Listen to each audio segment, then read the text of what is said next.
1991च्या सुरुवातीला सोव्हिएट रशियाचे तुकडे पडले आणि जगामध्ये शीतयुद्धाचा शेवट झाला। जगाच्या राजकारणावर, अर्थकारणावर गेल्या 40 वर्षांपासून अमेरिकेचं निर्विवाद वर्चस्व आहे। याच वर्चस्वाचा फायदा घेऊन अमेरिकेचे राष्ट्राध्यक्ष डोनाल्ड ट्रम्प यांनी जगावर अतिरिक्त आयात कर लावलाय। अमेरिकेसाठी सर्वात मोठा व्यापारी देश चीन आहे आणि चीनवरच अमेरिकेनं 34% कर लादलाय। चीननं सुद्धा प्रत्युत्तरादाखल समसमान कर आकारणी केली आणि 34% अमेरिकन वस्तूंवर लावण्याचा निर्णय घेतलाय। दोन्ही बाजू आपापल्या निर्णयावर ठाम आहेत आणि जगावर शीतयुद्धाचं सगळ्यात मोठं आर्थिक युद्ध लादलं जाण्याची भीती आहे। 美方滥施关税 चीनी लोक कुणाला मुद्दाम त्रास देत नाहीत, पण ते कुणाला घाबरतही नाहीत। दबाव, धमक्या हे चीनी लोकांशी व्यवहार करण्याचा मार्ग नव्हे। आम्ही आमच्या हितांचं संरक्षण करण्याचा सगळ्या मार्गांनी प्रयत्न करू। 经济秩序稳定是典型的 चीनी प्रवक्त्यांनी अमेरिकेला पुन्हा एकदा हे उत्तर देऊन स्पष्ट केलंय, काहीही झालं तरी चालेल। ट्रम्प यांनी दिलेल्या 8 तारखेची मुदत चीन पाळणार नाही। अमेरिकन वस्तूंवर लावलेला 34% कर चीन मागे घेणार नाही। चीननं स्वतःच्या मनाने हा कर लावलेला नाही। पहिलं पाऊल अमेरिकेचे राष्ट्राध्यक्ष डोनाल्ड ट्रम्प यांनी टाकलंय। 2 एप्रिलला चीनमधून येणाऱ्या मालावर 34% अतिरिक्त कर लावण्याचा निर्णय अमेरिकेनं घेतला। तसा सगळ्या देशांवर कमी अधिक कर लावण्याची भूमिका ट्रम्प यांनी घेतली आहे। मात्र व्हिएतनाम आणि चीन हे 2 देश समसमान कर आकारणीच्या धोरणाचे सर्वात मोठे बळी ठरले। संतापलेल्या चीननं मग अमेरिकेच्या मालावर 34% कर लागू केला।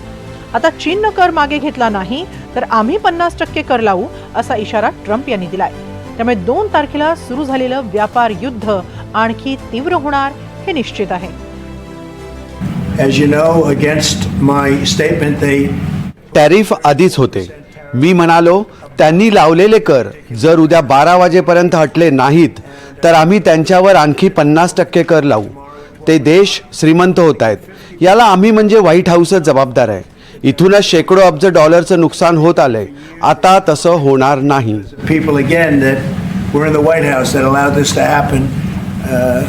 Hundreds of billions of dollars a year they'd make on us on trade, and it shouldn't be that way. And America आणि चीन या जगातल्या 2 सर्वात मोठ्या अर्थव्यवस्था आहेत। अमेरिका आणि चीन यांच्यात 2024 मध्ये 581 अब्ज डॉलरचा व्यापार झाला।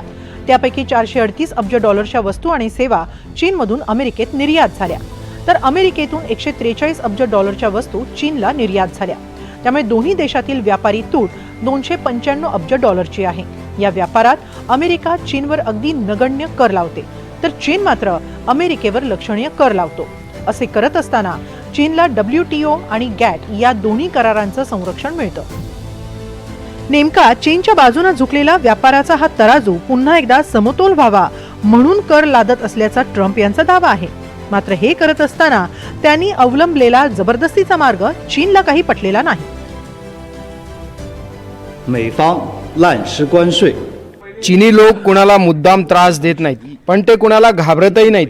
दबाव, धमक्या हे चीनी लोकांशी व्यवहार करण्याचा मार्ग नव्हे। आम्ही आमच्या हितांचं संरक्षण करण्याचा सगळ्या मार्गांनी प्रयत्न करू।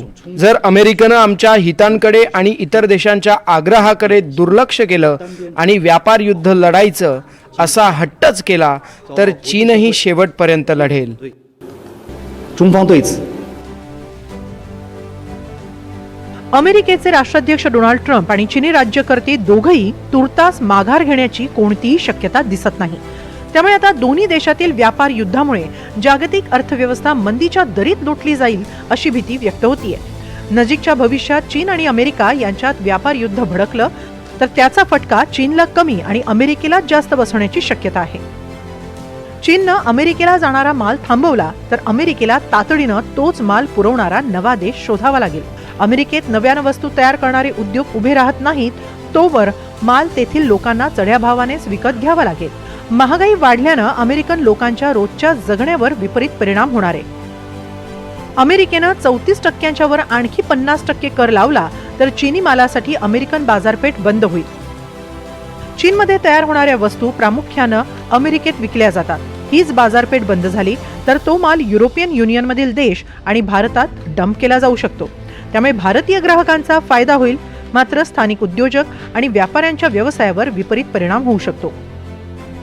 म्हणूनच चीन आणि अमेरिकेतील व्यापार युद्ध फक्त 2 देशांपुरतं मर्यादित राहणार नाही, तर त्यामुळे उद्भवणारी परिस्थिती जगाच्या अर्थकारणाला वेगळी कलाटणी देण्याची शक्यता आहे.